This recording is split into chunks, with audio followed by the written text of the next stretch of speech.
அன்பிற்கினியவர்களுக்கு வணக்கம். குரல் வழி உங்களோடு இணைந்திருப்பது ஆஷா பிரைட். உங்களை தேடிக்கொண்டிருக்கும் வார்த்தைகள் உங்களுக்காக, உங்களை தேடி என் குரல் வடிவில். நாம் இன்று சாகித்ய அகாடமி விருது பெற்ற எழுத்தாளர் திரு சு. வெங்கடேசன் அவர்கள் எழுதிய வேள்பாரி நாவலின் 8வது பிரிவிற்குள் செல்கிறோம். 7வது பிரிவிற்கு பிறகு என்னால் தொடர்ச்சியாக பதிவேற்றம் செய்ய முடியவில்லை. ஆனால் இனிவரும் நாட்களில் நான் கண்டிப்பாக தொடர்ந்து பதிவேற்றம் செய்வேன். அதனால் வேள்பாரி நாவல் படிக்க விருப்பமுடையோர் என்னுடைய இந்த வலையொலி பக்கத்தை ஃபாலோ பண்ணுங்க. இதுவரை நாம் பார்த்தது, கபிலர் பாரியினுடைய புகழை கேள்விப்பட்டு தானாக நேராக சென்று பாரியை பார்த்துவிட்டு வர வேண்டும் என்ற நோக்கத்தில் பரம்பு நோக்கி தனித்து பயணப்படுகிறார். வழியிலே பல சவால்களை எதிர்கொள்கிறார். நீலன் என்ற இளைஞனுடைய நட்பு கிடைக்கிறது. அவன் மூலமாக ஆதிமலையை அடைகிறார். பரம்பில் பாரியையும் சந்தித்து விட்டார். அடுத்தது என்ன நிகழ்ந்தது? தொடர்ந்து இணைந்திருப்போம். அடுத்து வந்த நாட்கள்ல எவ்வியூரில் நிகழ்ந்த கொண்டாட்டங்களை சொல்லி மாளாது. திரும்பும் திசைகள் எல்லாம் ஆட்டம், பாட்டம், கூத்து, இப்படி காடே கலகலவென இருந்தது. கபிலரோட வரவு பெரும் விழாவாக மாறியது. பாரியின் பீரிடும் அன்பை வெளிக்காட்ட வடிவங்கள் ஏது? கொண்டாட்டங்கள், கொண்டாட்டங்கள், கொண்டாட்டங்கள் தான். கபிலரை தோளிலே சுமந்து வந்தான் பாரி அப்படின்ற செய்தி நாடெங்கும் பரவுச்சு. நேற்று வரை பரம்பு மக்களுக்கு கபிலர் யார் என்றே தெரியாது. ஆனால் இப்போது தங்களின் தலைவன் தோளிலே சுமந்து வந்த ஒரு மாமனிதன், அவர்தான் கபிலர் என்ற பேச்சு காடெங்கும் ஒலித்தது. ஒரே நாளில் கபிலர் காட்டின் கதையாக மாறிப்போனார். அவரை அழைத்து வந்த நீலனும் வேட்டூர் பழையனும் இப்போது எல்லோராலும் தேடப்படும் மனிதராக இருக்கின்றனர். வேட்டுவன் பாறையில் கால் பதித்ததில் இருந்து எவ்வியூருக்குள் நுழையும் வரையிலான கபிலருடைய ஒவ்வொரு அடியும் இப்போது பழையனின் கதைக்குள் மிதந்து கொண்டிருக்கிறது. தனது வீரத்தால் பேரெடுத்த நீலனின் புகழ் கபிலரால் இன்னும் உச்சத்துக்கு போனது. எந்த நேரமும் இளம் பெண்கள் சூழ இருக்கும் நீலனை கண்டு அவனது நண்பர்கள் சற்றே பொறாமை கொள்கின்றனர். காலிலே தசைப்பிடிப்பு ஏற்பட்டவுடன் திரும்பி அனுப்பாமல் அழைத்து வந்த நீலனை கட்டி அணைத்தார் பாரி. கண நேரத்துக்குள் அவருக்கு தனிமயக்கி மூலிகை கொடுக்க வேண்டும் என நீ துணிந்ததுதான் பாராட்டுக்குரியது. சிறந்த வீரனால் மட்டுமே அந்த நிலையில் நாகக்கிடங்குக்குள் நுழைய முடியும். பாரி சொன்ன சொற்களை இப்போது எல்லோரும் சொல்கிறார்கள். கொற்றவை விழா தொடங்க 1 வார காலம் இருக்க இப்போது கபிலருக்கான விழா தொடங்கியது. கபிலருடைய வருகை காட்டின் திருவிழா என்று பாரி சொன்ன சொல்லில் இருந்து அது தொடங்கியது. காட்டின் விழா என்றால் அதன் முதல் வெளிப்பாடு வேட்டைதான். பெரும் உற்சாகத்தோடு பல குழுக்கள் வேட்டைக்கு புறப்பட்டு போகும். சொல்லி வைத்த பொழுதுக்குள் ஊர் வந்து சேர வேண்டும். வேட்டையில் சிக்கும் சிறந்த விலங்கு எதுவோ அதுதான் அன்றைய விருந்தை தீர்மானிக்கும். ஒவ்வொரு விலங்கின் சுவைக்கும் ஏற்ற மதுவகை உண்டு. மதுவின் தன்மைக்கு ஏற்றபடியே இசையும் முழங்கும்.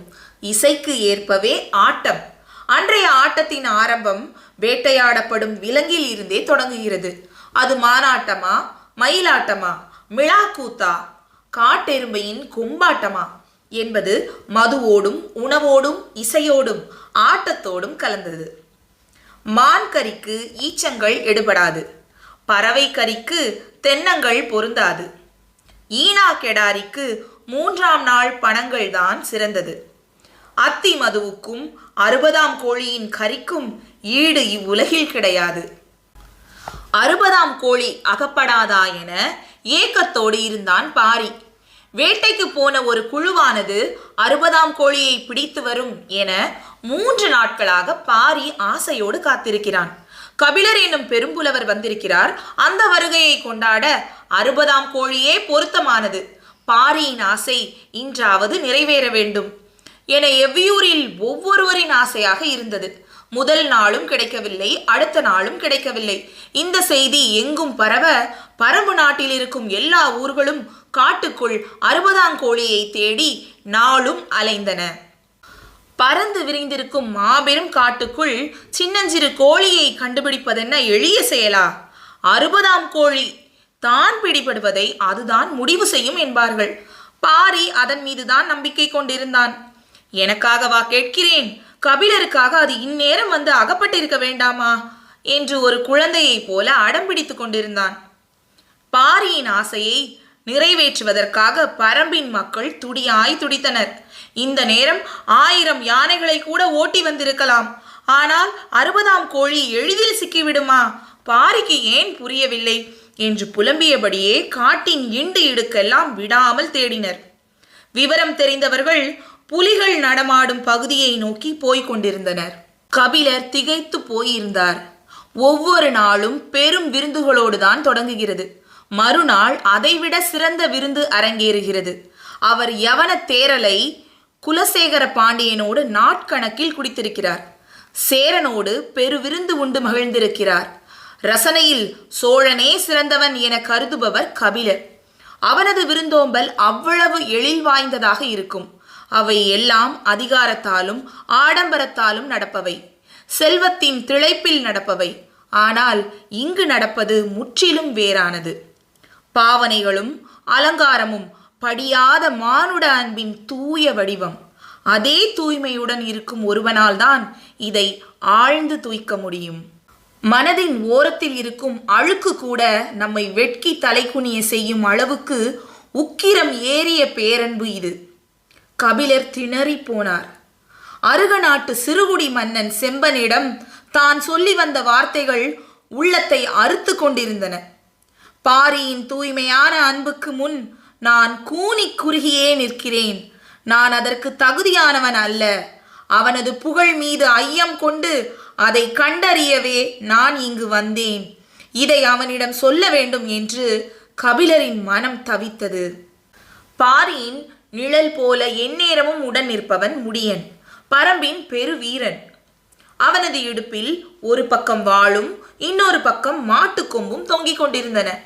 பழமையும் புதுமையுமான 2 ஆயுதங்களை ஒரு சேர வைத்திருந்தான் முடியன். முடியன் என்பது அவனது பெயர் என்றுதான் கபிலர் முதலில் நினைத்திருந்தார். ஆனால் அது தளபதி போல ஒரு பட்டம் என்பது பின்னர் தான் கபிலருக்கு தெரிய வந்தது. அதேபோல் எவ்வியூரில் எல்லோரும் வணங்கும் மனிதராக பெரியவர் தேக்கன் இருக்கிறார். அதுவும் பட்டமா அல்லது பெயரா என கபிலருக்கு தெரியவில்லை. இருவரிடமும் தனது நிலையை விளக்க வேண்டும் என கபிலர் முயற்சி செய்ய, அவர்களோ 60ஆம் கோழி கிடைக்கும் வரை எதையும் காது கொடுத்து கேட்கவே தயாராக இல்லை. கபிலர் என்ன செய்வது என தெரியாமல் திக்கி திணறி கிடந்தார். கபிலரை விட திணறி கிடப்பது பரம்பு மக்கள்தான். 60ஆம் கோழிக்காக அவர்கள் இப்போது காடு எங்கும் அலைந்து கொண்டிருந்தனர். பாரியின் குடும்பம் உள்பட. ஆசைப்பட்டது பாரி என்பதால் அதை நிறைவேற்றுவதை கடமையாகவே எல்லாரும் கருதினார்கள். 60ஆம் கோழி காட்டின் அதிசயங்களில் ஒன்று. கோழியை போல் உடலும் சேவலை போல் வாலும் கொண்டிருக்கும். வண்ணமயமான வாங்கருவாள் போல வாலின் இறகுகள் சிலிர்த்து நிற்கும்.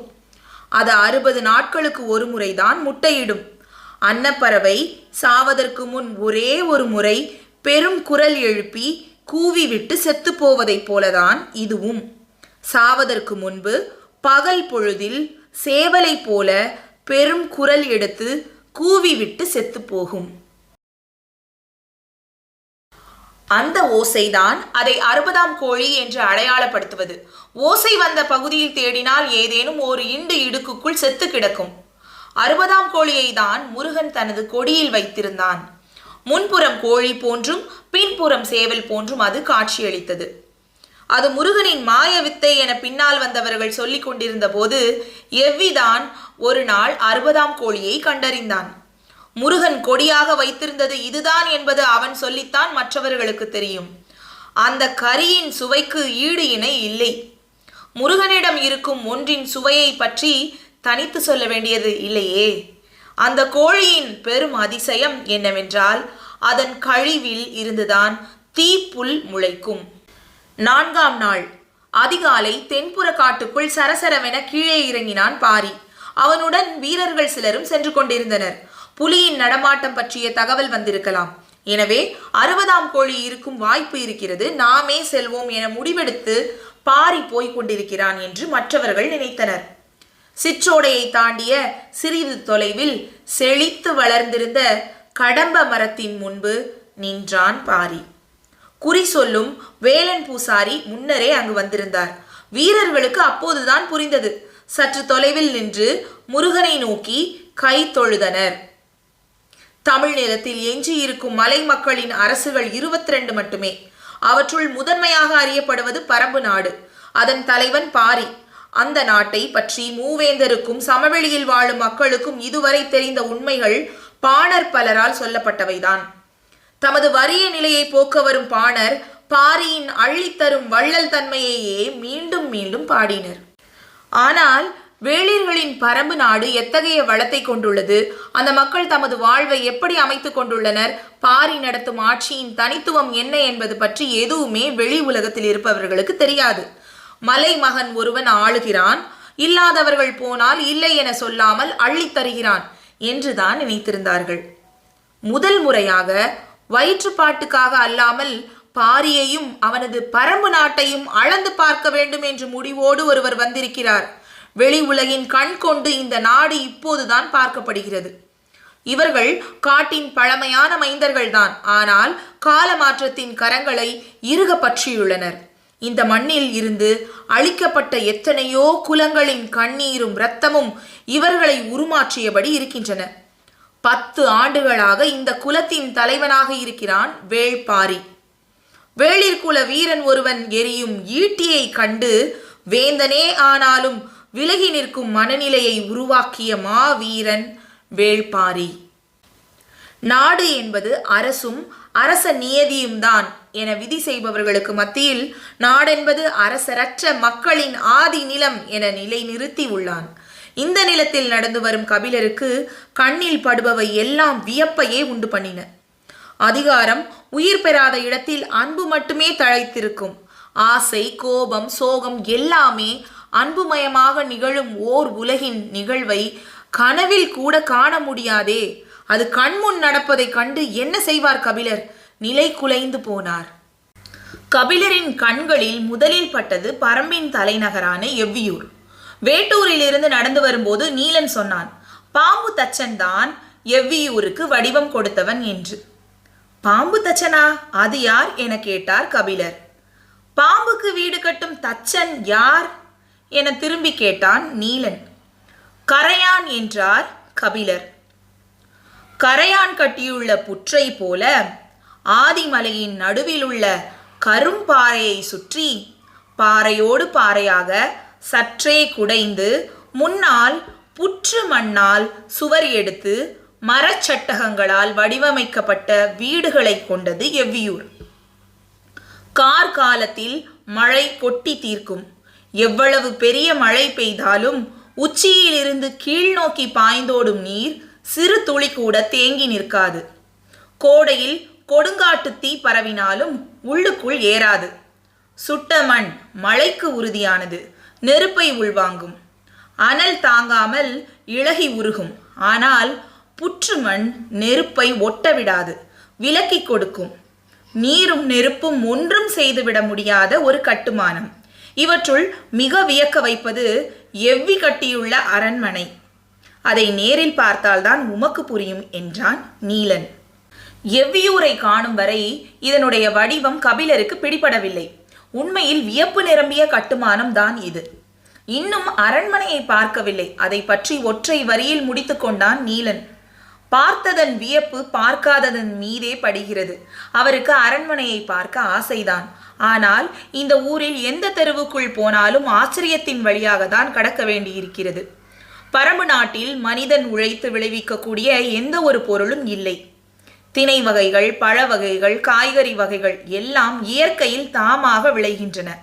உணவு என்பது சேகரிப்பு தானே தவிர உற்பத்தி அல்ல. பிற நாடுகளைப் போல உணவு உற்பத்திக்காக பெரும் உழைப்பை செலுத்த வேண்டிய தேவையில்லை. பிற நாடுகளில் பெரும்பகுதி மக்கள் செய்யும் வேலைக்கு இங்கு சிறு பொழுது மட்டுமே செலவழிக்கப்படுகிறது. ஆண்களின் வாழ்வு முழுவதும் ஆயுதங்களோடு தான் கழிகிறது. வேட்டை தொடங்கி போர் வரை எல்லா விதமான ஆயுதங்களையும் பயன்படுத்தும் அசாதாரணமான கலையை ஒவ்வொருவரும் கற்றிருக்கிறார்கள்.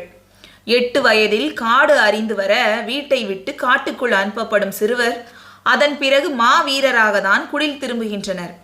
இவர்களின் முயற்சிக்கு இணையான முயற்சிகள் வேறு எங்கும் இல்லை. இரண்டாவது இயற்கையை அறிதல். தாவரங்கள், விலங்குகள், பறவைகள், காலநிலைகள் ஆகியவற்றை பற்றி இவர்களுக்கு இருக்கும் பேரறிவுக்கு இணையான அறிவு வேறு எவருக்கும் இல்லை. அதனாலேயே இவர்கள் மருத்துவத்தில் அற்புதங்களை கைவர பெற்றவராக இருக்கின்றனர்.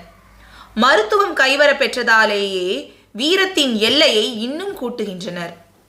பயிற்சியின் போது வாழ்முனை நெஞ்சை கீறி போனாலும் கவலை கொள்ளும் வீரன் எவனும் இல்லை. அத்தா பொருத்தி மூலிகையை கண்டறிந்த பிறகு சதையை அறுத்து கொண்டு போனாலும் அறுத்ததை பொருத்தி கொடுக்கிறான் மருத்துவன். பரம்பு நாடு அபரிமிதமான ஆற்றலோடு இருக்கிறது. வெளி உலகுக்கு பெரிதாக தெரிவது பாரியின் புகழ்தான். ஆனால் அதைவிட பெரிய ஆற்றலும் அறிவும் ஆச்சரியங்களும் இங்கு இருக்கின்றன. இவை எல்லாவற்றையும் விட கபிலர் அதிசயித்தது இந்த மக்களின் வாழ்முறையைத்தான். ஒவ்வொருவருக்கும் என தனித்த சொத்தும் எப்பாடுபட்டாயினும் அதை சேமித்து பெருக்க வேண்டும் என்ற பெரும் தாகமும் இங்கு இல்லை. இயற்கை பிற உயிரினங்களுக்கு வடிவமைத்த குண எல்லைகளை கடந்து மனிதன் போகவில்லை.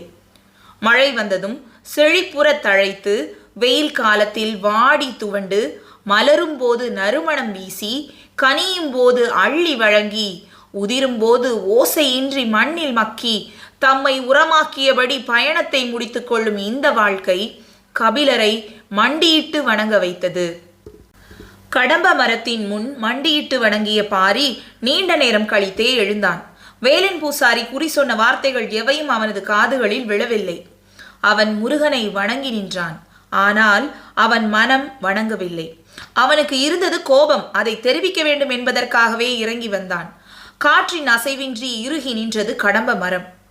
பாரியும் கோபம் தளர்த்தாமலேயே திரும்பினான். எதிரில் செய்தி சொல்ல ஒருவன் வேகமாக இறங்கி வருவது தெரிந்தது. பாரிக்கு ஆவல் மேலிட்டது. 60ஆம் கோழியை பற்றிய செய்தி வருகிறதோ என எண்ணினான். வந்தவன் வணங்கிவிட்டு சொன்னான், குடநாட்டு அமைச்சர் கோளூர் சாத்தன் தங்களை காண வந்திருக்கிறார். ஆச்சரியங்களோடு விரியும் வேள்பாரி எப்படி இருக்கிறது? இன்னும் படிக்க படிக்க சுவாரஸ்யமான ஏராளமான நிகழ்வுகள் வேள்பாரியில் உங்களுக்காக காத்து கிடக்கின்றன. தொடர்ந்து இணைந்திருங்கள். வேள்பாரியில் இதுவரை நான் வாசித்த முதல் 8 பிரிவுகள் வீரயுக நாயகன் வேள்பாரி என்ற தலைப்பில் தனியாக பிளேலிஸ்டில் இருக்குது. அதை சொடுக்கி நீங்கள் கேட்கலாம்.